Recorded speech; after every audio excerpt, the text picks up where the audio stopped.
trouble, like, because I know you're a really good guy.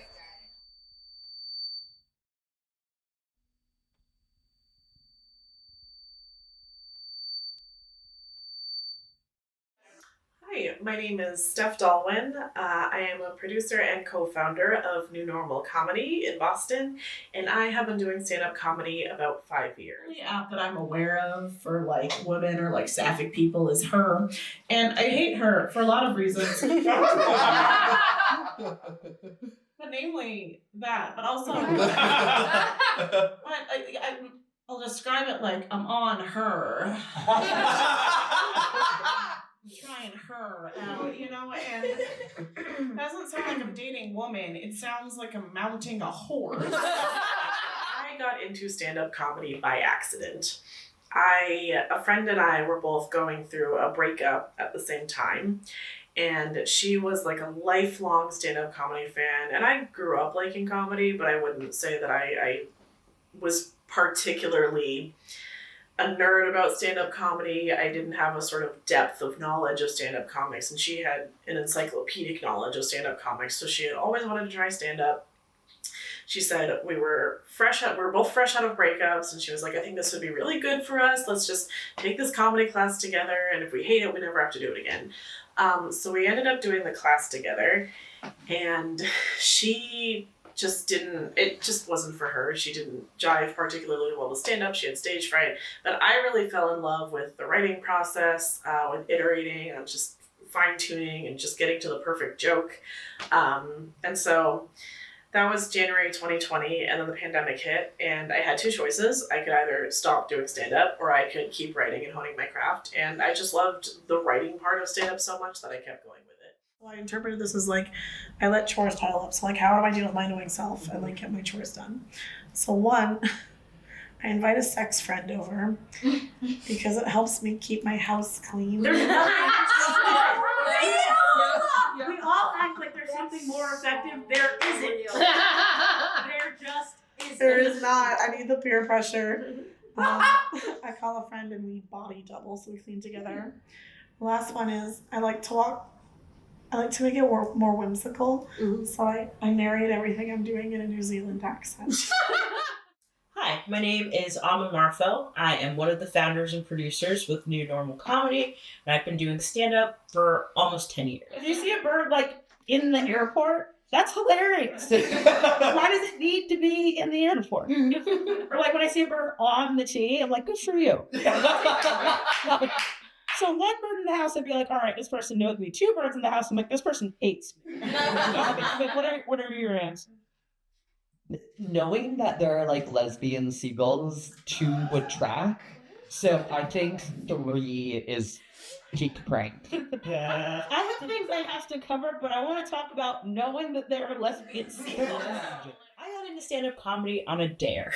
I was hosting a podcast years ago with a couple friends. We were doing an episode about goals and resolutions, and the 3 other hosts, there were 4 of us hosting this podcast, got together and said, you are doing stand-up this year. So that was in January of that year, and then I took a class that summer, and then decided I would keep doing it for as long as it was fun, and I found ways to make it fun, so I'm still doing it.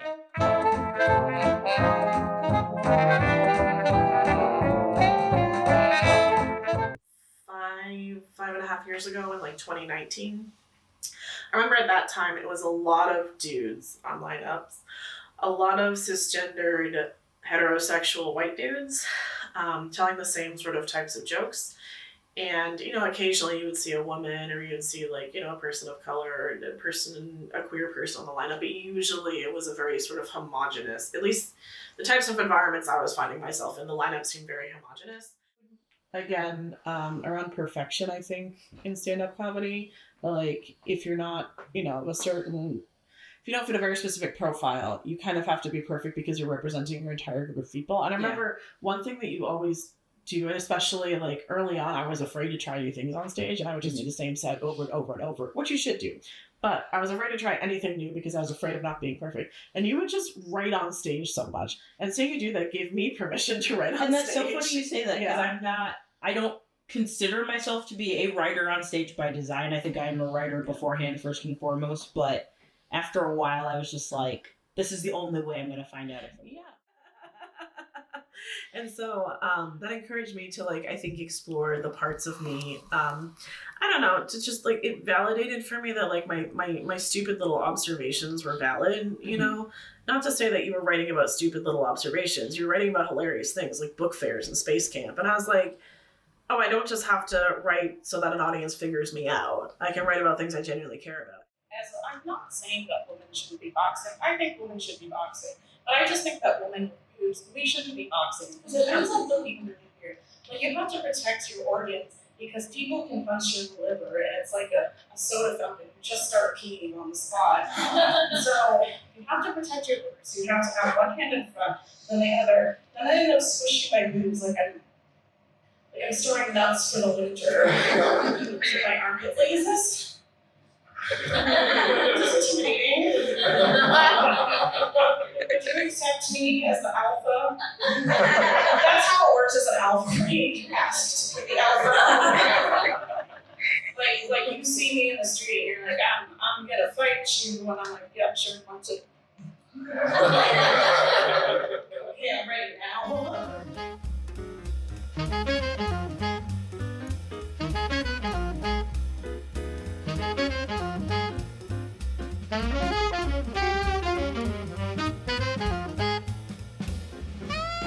I kind of pushed away from identity stuff a lot, just because it was never really something that to me was particularly interesting to me, and therefore not particularly interested in writing about, but also maybe some of it I hadn't dealt with well enough to be able to write, because I know you and I share the idea that if something is still open, right? If you have a wound or things that are still actively hurting you, it is not for you to take that on stage and make that an audience's problem.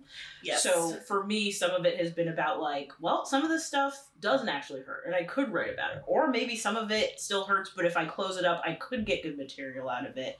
So being able to take on stuff that's a little bit more challenging in that way, watching people do it well, and watching people who are similar to me do it well kind of gives me try it. See how it goes. Listen, the two most well-adjusted species I can think of on this earth, newborn babies and geese. And they both scream all the time. I suspect it's connected. But for some reason, we're not allowed to scream when we're frustrated as adults, and I think we would feel a lot better if we did.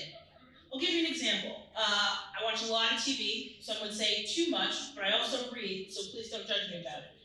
And just imagine my apartment building. I'm on the 3rd floor at the top, otherwise pretty quiet on a Thursday, and then all of a sudden you hear somebody scream. Well, I can't see the captions if they're on a light background. Either put a black background on them or make them yellow. I feel so much better having yelled at you.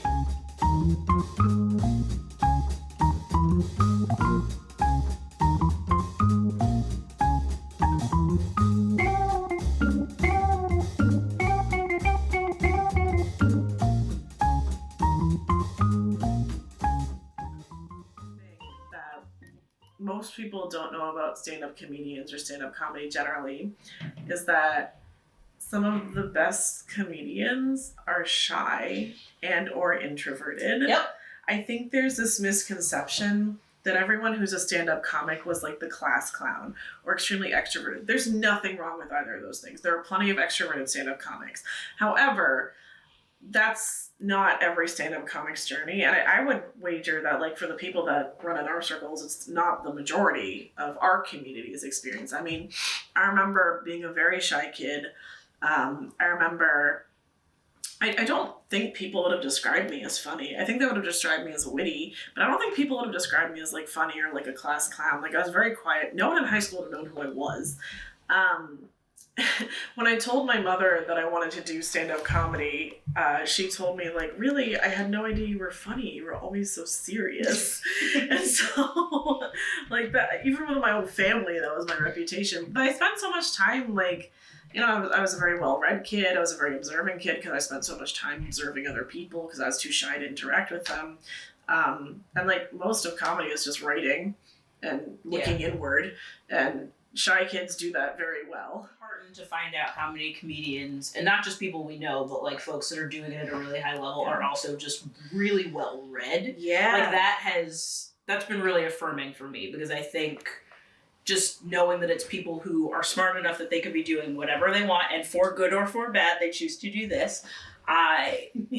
There's like another piece of community in that as well. So like I get to have conversations with folks about what they find funny, but also really interesting and stimulating conversations about what we're reading, what we're learning from what we're reading, and how it's impacting what we're writing. And that surprised me. I know that. And I think sometimes it does surprise other people to find out, oh, you know what? Like, there's more to them than just the jokes. Yeah. I'm talking about food. I will tell you this. I am not the girl that needs the guy to text, "Good morning, beautiful," every morning. If I'm living my life the way I want, I'm not going to get that text until 11:30.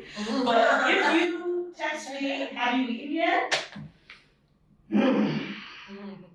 I responded to that with, and I quote, "That's the sexiest thing you've ever said." It's a really great first test of communication and conflict resolution. I mean, we can meet, chat, and get our first fight out of the way so early. Like, if you call during the trip and go, "I can't find," honey, no, we don't do learned helplessness in this house. You go ask somebody else. But if you come with, "Hey, they're out your usual pasta sauce, but the store brand has the same ingredients. Sir, when you bring the ingredients over, please also pack a bag. Plan to stay away."